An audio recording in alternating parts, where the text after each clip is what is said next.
Hello दोस्तों, तो आज मैं आप लोगों के लिए एक्सप्लेन करने वाला हूँ टेल्स ऑफ हर्डिंग गॉड्स के लेटेस्ट एपिसोड को। तो एपिसोड की शुरुआत होती है जहाँ रूट डीमन कह रही थी कि मैं तुम में से किसी को भी जिंदा नहीं छोड़ूंगी। डीमन कल्ट के लीडर ने मुझे यहाँ पे कैद किया, जिस वजह से मैं सदियों से टॉर्चर होते आई हूँ। डीमन कल्ट का कोई भी बंदा मेरे पास आने के बाद जिंदा नहीं रह सकता। मैं पूरे डीमन कल्ट को मिटा दूंगी। जो सब कहते हुए वो यहाँ पे अपने सभी रूट्स को समन कर रही थी। इन सब चीजों की वजह से डीमन सप्रेसिंग टैबलेट स्टोन्स भी एक्टिवेट हो चुके, क्योंकि इनका काम इस रूट डीमन को सप्रेस करके रखना है। अब रूट डीमन अपने वुडन रूट्स का यूज करते हुए किन्मू के ऊपर हमला कर देती है, मगर उसी वक्त हमें रूट डीमन के चारों तरफ एक गोल्डन डिवाइन एनर्जी दिखी। दरअसल ये डीमन सप्रेसिंग टैबलेट्स की एनर्जी थी। दूसरी तरफ लॉन्ग जियानन की टीम किन्मू के काफी ज्यादा करीब पहुंच चुकी। वो कुजी माउंटेन रेंज को साफ साफ देख पा रहे थे। अब टीम का एक बंदा जिसका नाम यूलान था, वो कहने लगा कि आखिर डीमन कल्ट का लीडर कुजी माउंटेन रेंज क्यों गया? क्या उसे डर नहीं वो उस खतरनाक जगह पे मारा जाएगा? वो डिवाइन क्रॉसबोज किसी को भी खत्म कर सकते हैं। मुझे तो लगता है कि वो लड़का पागल हो चुका है। जिसपे लॉन्ग जियानन कहने लगी किन्मू पागल तो बिल्कुल भी नहीं, शायद उसे किसी सीक्रेट एस्केपिंग प्लेस के बारे में पता है। जो सुनते ही इंसेक्ट आर्मी की लड़की अपने इंसेक्ट्स को आगे किन्मू को चेक करने के लिए भेज चुकी, जिसके बाद अगले सीन में रूट डीमन किन्मू के काफी ज्यादा करीब आ चुकी। मगर अफसोस वो इतने करीब आने के बावजूद भी किन्मू का कुछ नहीं बिगाड़ पाती, क्योंकि डीमन सप्रेसिंग टैबलेट्स ने उसे सप्रेस करके रखा है। अब काफी सारे इंस्क्रिप्शन इस डीमन को वापस खींचने लगे,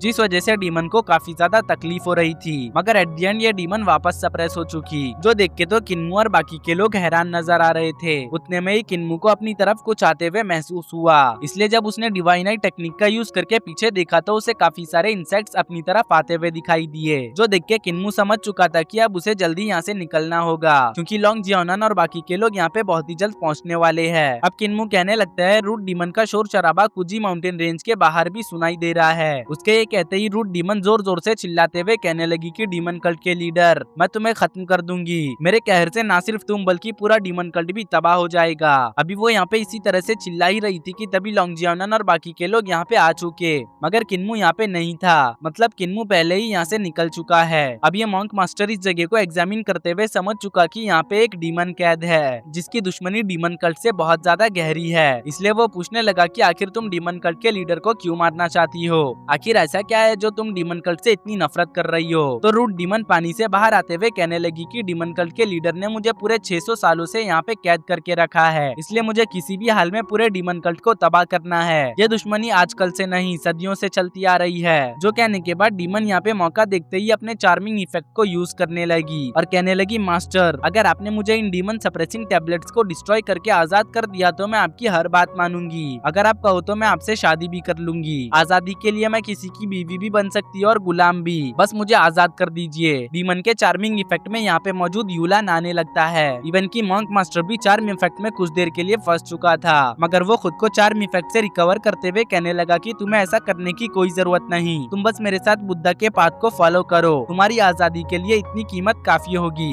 जो सब देख के लॉन्ग जियानन कहने लगी, आखिर ये सब क्या है? ये डीमन तुम्हें अपने चार्म में फंसा रही है। अगर इसे आजाद किया गया तो कहीं ये ना हो कि हम मुसीबत में पड़ जाए। तो मॉन्क कहने लगा, फिक्र मत करो, अगर इस डीमन को डीमन कल्ट ने कैद किया है तो यकीनन ये डीमन गुड डीमन होगी, क्योंकि डीमन कल्ट इविल्स को नहीं गुड्स को रास्ते से हटाता है। वैसे भी इस डीमन को इस जगह के बारे में काफी कुछ पता है, इसलिए ये हमें किन्मू तक पहुंचने के लिए गाइड कर सकती है। और तो और डाजू कॉन्टिनेंट में हम अनजान है, तो इस डीमन को हम गूगल मैप की तरह यूज कर सकते हैं। इसलिए चलो फौरन से इन सभी टैबलेट्स को डिस्ट्रॉय करो। जो कहने के बाद मॉन्क अपने साथियों के साथ मिलकर इन स्टोन टैबलेट्स को ब्रेक करने लगा। हालांकि इन्हें नहीं पता था कि ये कितनी बड़ी गलती कर रहे हैं, क्योंकि ये डीमन अगर सदियों से यहाँ पे कैद है तो उसकी जरूर कोई वजह होगी। अब रूट डीमन सप्रेसिंग टैबलेट से आजाद हो चुकी, जिस वजह से वो यहाँ पे काफी ज्यादा खुश नजर आ रही है। अब आजाद होते ही वो यहाँ पे कहने लगी, फाइनली मैं आजाद हो गई। पूरे 6 सदी तक कैद रहने के बाद आजाद होने का एक अलग ही मजा है। अब मैं दोबारा से लोगों को खाऊंगी। सबसे पहले तो मैं इन इंसानों को टेस्ट करूंगी।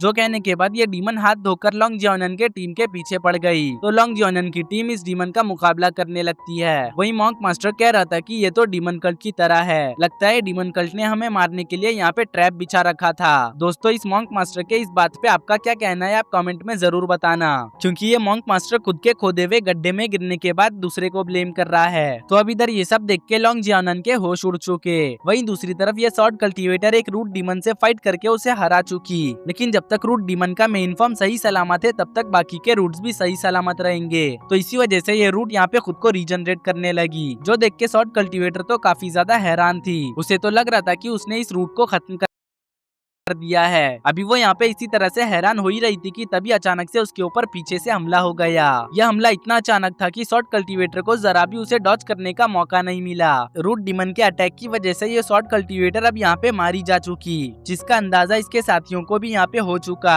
इसलिए वो लोग फाइट करने के बजाय खुद को बचा के यहाँ से भागने लगे। इन्हें समझ आ चुका था कि वो रूट डीमन का बिल्कुल भी मुकाबला नहीं कर पाएंगे। दूसरी तरफ लॉन्ग जियानन अपने कंपेनियन बीस्ट को रूट डीमन को डिवाइन क्रॉसबो के पास लेके जाने बोल चुकी, क्योंकि इस डीमन को अब डिवाइन क्रॉसबो ही खत्म कर सकता है। यह रूट डीमन दिखने में भले ही एक खूबसूरत लड़की लग रही है, मगर असल में तो ये एक बहुत ही खतरनाक मॉन्स्टर है। अब ये रूट डीमन लॉन्ग जियानन को फॉलो करते हुए डिवाइन क्रॉसबोस के पास आ चुकी, जहाँ डिवाइन क्रॉसबो ने रूट डीमन के ऊपर अटैक्स करना शुरू कर दिया, जिस वजह से बड़े बड़े धमाके होने लगे और ऐसा लग रहा था कि अब ये डीमन नहीं बचने वाली। दूसरी तरफ लॉन्ग जियानन छुप छुपा के एक जगह पे आ चुकी, जहाँ वो कह रही थी कि ये डीमन तो हम पर ही भारी पड़ चुकी है, जिसे हमने हमारी मदद करने के लिए आजाद किया वो हमें ही मारने पे तुली हुई है। ये तो वैसे ही है जैसे मेरी बिल्ली मुझको ही मियाओ। उतने में ही यूलान कहने लगा कि ये डीमन एक नंबर की कमीनी है, इसे तो हम लोगों ने आजाद ही नहीं करना चाहिए था, हम लोगों ने इसे आजाद करके अपने ही पैर पे कुल्हाड़ा मार लिया है। अभी ये लोग यहाँ पे इसी तरह से बात कर ही रहे थे कि तभी रूट डीमन को दिखाया गया, जो अभी तक भी जिंदा है और उसे डिवाइन क्रॉसबो के अटैकों से जरा भी फर्क नहीं पड़ रहा, जो देख के इंसेक्ट आर्मी की लड़की कहने लगी कि ये तो बहुत ही ज्यादा शॉकिंग है, इस डीमन को एक डिवाइन आर्टिफैक्ट भी खत्म नहीं कर पा रहा, लगता है हम इस मर्तबा एक बड़ी मुसीबत में फंस चुके हैं। अभी उसका ये कहना ही था कि उतने में ही कुछ अजीब क्रिएचर इन पे हमला कर चुके, जिनसे बचने के लिए ये लोग अपने अपने तरीके से बैरियर बना लेते हैं। मॉक मास्टर अपने गोल्डन डिफेंसिव बेल को क्रिएट करता है, वहीं ये लड़की अपने इंसेक्ट्स को एज अ बैरियर यूज करने लगती है और दूसरी तरफ यूलान को एक बड़ा सा फ्लाइंग बीस्ट निगल लेता है, वो भी बहुत ही आसानी से, जो देख के लॉन्ग जियानन के तो होश ही उड़ चुके थे, क्योंकि अभी तक वो लोग डाउजू कॉन्टिनेंट में पहुंचे भी नहीं, मगर मुसीबतों का पहाड़ अभी से ही उन पर टूट पड़ा है। पता नहीं आगे चल के क्या होगा। इधर रूट डीमन आजाद होने के बाद पूरे माउंटेन रेंज में तबाही मचा रही थी। उसके दहशत से बचने के लिए जितने भी अजीबोगरीब क्रिएचर्स या मॉन्स्टर्स थे वो सभी भागने लगे। वो नहीं चाहते थे कि रूट डीमन उनका शिकार कर ले। या माउंटेन रेंज के खतरनाक मॉन्स्टर्स को भी रूट डीमन से डर के भागता हुआ देख लॉन्ग जियानन को तो कुछ भी समझ नहीं आ रहा था। वो तो बस खामोशी से एक जगह पे खड़े होकर ये सब देख रही थी। लॉन्ग जियानन का साथी मॉक मास्टर जिसने इस डीमन को आजाद करवाया वो भी अपनी जान बचाने में लगा हुआ था। हालांकि हमें बताया नहीं गया कि वो मारा गया है या जिंदा, लेकिन यकीनन इसके बारे में हमें नेक्स्ट एपिसोड में पता चल जाएगा। मगर फिलहाल के लिए ये तो कंफर्म है कि लॉन्ग जियानन जिंदा है। दूसरी तरफ किन्मू और उसकी टीम सक्सेसफुली डाजू कॉन्टिनेंट में आ चुकी, जहाँ किन्मू सोच रहा था कि हेवनली डिजास्टर डाजू कॉन्टिनेंट में नहीं आया है, मतलब वो सिर्फ फ्लेम नेशन को टारगेट कर रहा है। उतने में ही ड्रैगन किलिन जो भाग भाग के बुरी तरह से थक चुका था, वो कहने लगा एक मर्तबा मैं अपने मास्टर के साथ यहाँ पे आया था और ये दूसरी मर्तबा है जब मैं डाजू कॉन्टिनेंट आ रहा हूँ। मुझे लगा नहीं था कि इस जगह पे मैं अगली बार इस तरह से आऊंगा। दरअसल ड्रैगन किलिन पहले भी यहाँ पे आ चुका था एंसेस्टर के साथ, तो वो यहाँ पे उसी की बात कर रहा है। डाजू कॉन्टिनेंट में मौजूद बड़े बड़े गॉडली स्टैचूज को देख के डीमन किंग पूछने लगा कि क्या यहाँ पे अभी भी गॉड्स और डीमंस रहते हैं, जिसपे किन्मू जवाब देता है कि नहीं, फिलहाल तो वो कैजुअली अपीयर नहीं होते, क्योंकि जो गॉड्स और डीमंस है वो इस जगह पे सील है। लेकिन हाँ, कुछ ऐसे भी है जो डार्कनेस होते ही जिंदा हो जाते हैं। इसलिए डाजू कॉन्टिनेंट के हर घर में यही सिखाया जाता है कि डार्कनेस होते ही घर से बाहर मत जाना, क्योंकि डार्कनेस तुम्हें मार देगी। जो सब कहते हुए किन्मू डीमन किंग डूटियान को डरा रहा था।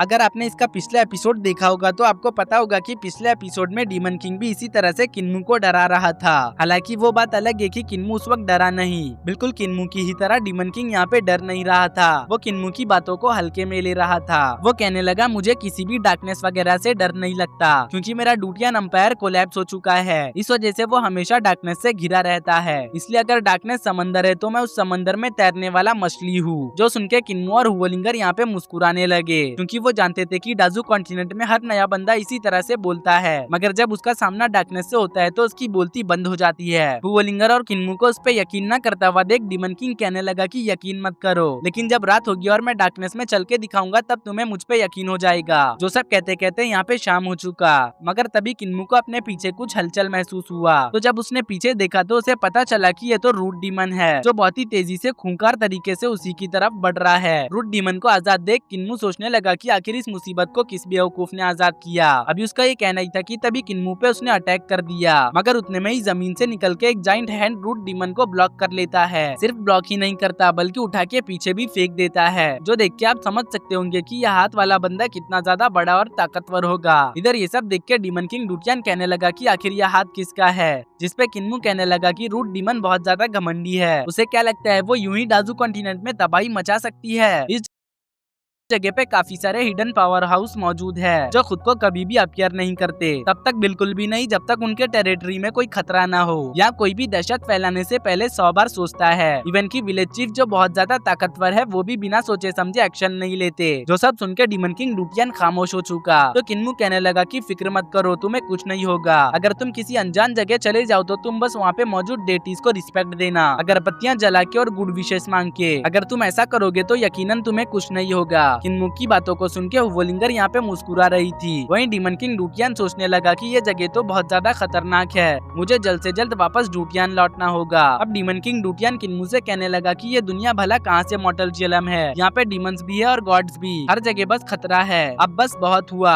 मुझे अपनी दुनिया वापस जाना है, मैं इस दुनिया में अब दोबारा इन्वेड नहीं करूंगा, तो इसलिए तुम मुझे आजाद कर दो। जो सुन के किन्मू कहने लगा कि जब तक तुम डाजू कॉन्टिनेंट के रूल्स को फॉलो करोगे तब तक तुम जिंदा रहोगे। वैसे भी अगर तुमने एक मर्तबा डाजू कॉन्टिनेंट के रूल्स को अच्छी तरह से समझ लिया तो तुम्हें डाजू कॉन्टिनेंट फ्लेम नेशन से भी ज्यादा सेफ लगेगा। उतने में ही हुवोलिंगर डीमन किंग को बताने लगी कि young master flame nation training के लिए गए थे, जबकि फ्लेम नेशन से कोई भी हमारे यहाँ ट्रेनिंग करने नहीं आता। तो इसी बात से तुम अंदाजा लगा सकते हो कि फ्लेम नेशन कितना ज्यादा खतरनाक है। वैसे डाजू कॉन्टिनेंट फ्लेम नेशन के मुकाबले सेफ तो है ही, मगर जब तक तुम यहाँ पे यंग मास्टर को फॉलो कर रहे हो तब तक तुम और ज्यादा सेफ रहोगे। इतना सब कुछ सुनने के बाद डीमन किंग डूटियान सोचने लगा कि मैं तो बस अपने लोगों के रहने के लिए एक लोअर वर्ल्ड ढूंढ रहा था। मैं चाहता था कि एक सूटेबल लोअर वर्ल्ड मिल जाए जहाँ मैं अपने लोगों को बसा सकूं, मगर उम्मीद नहीं थी कि मैं इस मुसीबत भरी दुनिया में फंस जाऊंगा। मेरा डूटियान पहले ही बर्बाद हो चुका है, अगर मैं इस दुनिया के लोगों से लड़ूंगा तो मेरा डूटियान पूरी तरह से खत्म हो जाएगा। जो सब सोचते हुए ये लोग ड्रैगन सिटी के पास आ पहुँचे। डीमन किंग डूटियान को इतना शांत देख के हुवोलिंगर किन्मू से कहने लगी कि लगता है ये डर चुका है। तो किन्मू कहने लगा डीमन किंग का कोई भरोसा नहीं, वो कहता है कि उसकी रियल बॉडी डूटियान में है, मगर ऐसा है तो भला उसे अपने इस कॉन्शियसनेस को वापस डूटियान क्यों ले जाना है। वैसे भी वो अपने इस कॉन्शियसनेस के साथ एक दुनिया ढूंढ रहा है, तो इसलिए इसकी हर एक बात पे यकीन नहीं किया जा सकता। हम इसके किसी भी बात पर यकीन नहीं करेंगे। जो सब यहाँ पे डीमन किंग डूटियान भी कान लगा के सुन रहा था। इसी तरह से बातचीत करते हुए अब ये लोग ड्रैगन सिटी के अंदर आ पहुँचे, मगर अब ड्रैगन किलिन की हालत बुरी तरह से खराब हो चुकी थी। वो तो अब चलने के लायक भी नहीं लग रहा था,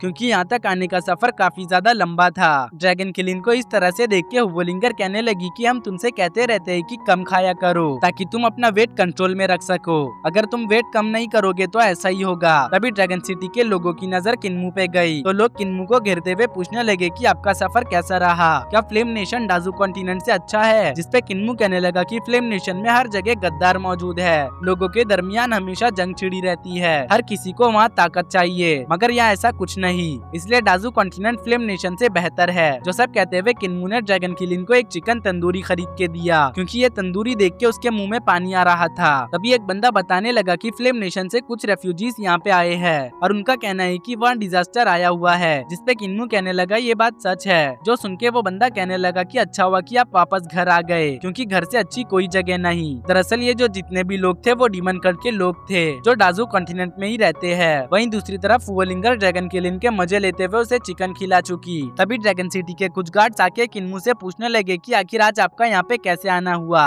तो किन्मू कहने लगा कि वो ग्रैनी सी को ढूंढ रहा है। जो कहते ही उसे याद आया कि ग्रैनी सी तो अब सिटी लॉर्ड बन चुकी है, इसलिए वो कहने लगा कि मैं सिटी लॉर्ड से मिलना चाहता हूँ। जिसपे एक गार्ड जवाब देता है कि सिटी लॉर्ड फिलहाल तो यहाँ पे नहीं है, मगर वो कुछ दिन पहले यहाँ पे आई थी। अगर आपको आराम करना है तो मैं फौरन ही आपके रहने का इंतजाम करता हूँ। जिसपे किन्मू कहने लगा नहीं, इसकी कोई जरूरत नहीं, न्यू ईयर काफी ज्यादा करीब है, इसलिए मुझे सीधा विलेज जाना होगा। विलेज में मेरे ग्रैंडपास मेरा इंतजार कर रहे होंगे। इधर खाते साथ ही ड्रैगन किलिन लिड़ चुका था, इसलिए ओवलिंगर उससे कहने लगी जब देखो तब खाकर लेट जाता है, चलो उठो बहुत आराम कर लिए। जो सुनकर ड्रैगन किलिन तुरंत ही उठ खड़ा हुआ, जिसके बाद वो किन्मू को लेकर विलेज की तरफ रवाना हो जाता है, जहाँ रास्ते में किन्मू डीमन गर्ल से मुलाकात करने के लिए रुक जाता है। अगर आपको याद होगा तो जाने से पहले भी किन्मू ने डीमन गर्ल से मुलाकात किया था और उस वक्त वो एक विलेज की गार्डियन बन चुकी थी। वो विलेजर्स को लुटेरों से महफूज रखती थी, जिसके बदले विलेजर्स उसके लिए जानवर का इंतजाम करते थे, जिस जानवर को खाकर डीमन गर्ल अपना पेट भरती थी। इस काम की वजह से उसके मेरिट्स भी बढ़ते थे,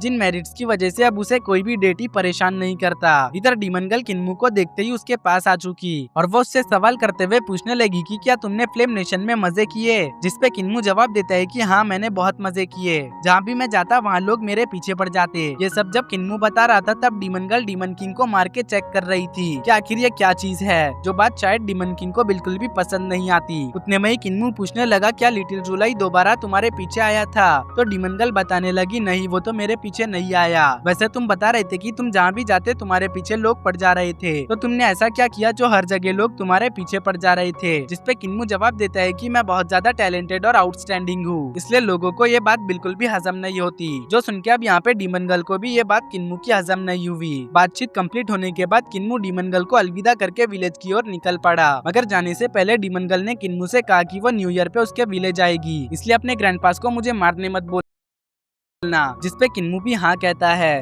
अगले सीन में किन्मू अपने विलेज आ चुका, जहाँ वो तुरंत ही भागते हुए विलेज के अंदर चला गया और वो चिल्लाते हुए कहने लगा कि ग्रैंडपास और ग्रैनी आप किधर हो, देखो आपका प्यारा किन्मू आ चुका है। अंदर किन्मू को कोई भी ग्रैंडपा तो नहीं मगर ड्रैगन चिकन के बच्चे जरूर दिखते हैं, जो ऐसे चल रहे थे जैसे वो यहाँ पे पहरेदारी कर रहे हो। जब डीमन किंग ने इन ड्रैगन चिकन के बच्चों को देखना चाहा तो ये चिकन के बच्चे उसके ऊपर अटैक कर चुके। वहीं किन्मू तो ये सब इग्नोर मार के अपने ग्रैंडपास को उनके कमरे में ढूंढने लगा। बारी बारी करके उसने सभी ग्रैंडपास के कमरे छान डाले, मगर कोई भी ग्रैंडपा उसे अपने कमरों में नहीं दिखते। किन्मू ने विलेज का कोना कोना छान मारा था, तब भी उसे कोई भी नहीं मिलता, जिस वजह से वो जोरों से चिल्लाते हुए कहने लगा कि ग्रैंडपास कहाँ हो आप। एंड में किन्मू थक हार के इस जगह पे बैठ जाता है और कहने लगता है कोई भी विलेज में नहीं। ये बात तो बड़ी अजीब है, क्योंकि आज से पहले कभी भी विलेज इस तरह से खाली नहीं था। जो कहने के बाद किन्मू अपने कमरे में आ चुका, जहाँ आने के बाद उसे अपने ग्रैंडपास का रिटर्न मैसेज मिला। पहले तो विलेज चीफ का मैसेज था और मैसेज ये था कि वो ग्रैंडपा मार्क्स और डीमन गर्ल के एंसेस्टर और उनके साथी लॉ इन्फोर्समेंट एल्डर को अपने साथ डार्क रियलम लेके जा रही है, ताकि कैरफ्री विलेज को ढूंढ सके। इसलिए जब कोई विलेज में वापस आए तो ग्रैंडपा मास्क के कीड़ों को कुछ खिला देना। जिसके बाद किन्मू को ग्रैंडपा बुच्चर का मैसेज मिला, जिसमें उन्होंने लिखा था कि विलेज चीफ और ग्रैंडपा मार्क्स अभी तक नहीं लौटे, इसलिए वो और ग्रैंडपा भी उन्हें ढूंढने के लिए डार्क रियलम जा रहे हैं। जिसके बाद किन्मू को ग्रैंडपा मून का भी मैसेज मिला और इनका मैसेज मुझे बिल्कुल भी समझ नहीं आया, तो अगर किसी को समझ आया हो तो मुझे कमेंट करके जरूर बताना। फिर किन्मू को ग्रैंडपा जू का मैसेज मिला, जिसमें उन्होंने भी बिल्कुल बाकी ग्रैंडपास की तरह ही एक ही मैसेज लिखा था कि वो और ग्रैंडपा माँ बाकियों को ढूंढने जा रहे हैं। एंड में किन्मू को ग्रैनीसी का मैसेज मिला, जिसमें उन्होंने लिखा था कि वो न्यू ईयर के लिए ग्रैंडपास को तलाश करने जा रहे हैं। इसलिए किन्मू जब तुम ग्रैंडपा डीव को देखो तो उन्हें कुछ बनाकर खिला देना, क्योंकि उन्होंने कई दिनों से कुछ भी नहीं खाया है। अगर इसी तरह से चलता रहा तो वो भूखे ही मर जाएंगे। इतना सब कुछ देखने के बाद किन्मू कहने लगा कि सभी ग्रैंडपास और ग्रैनीसी एंसेस्टर के साथ मिलकर कैरफ्री विलेज को ढूंढने गए हैं। वाह क्या बात है। किन्मू के इसी बात के साथ हमारा ये एपिसोड यहीं पे एंड होता है। तो अब देखेंगे नेक्स्ट एपिसोड में कि क्या किन्मू भी अपने ग्रैंडपास को ढूंढने के लिए डार्क रियलम जाएगा।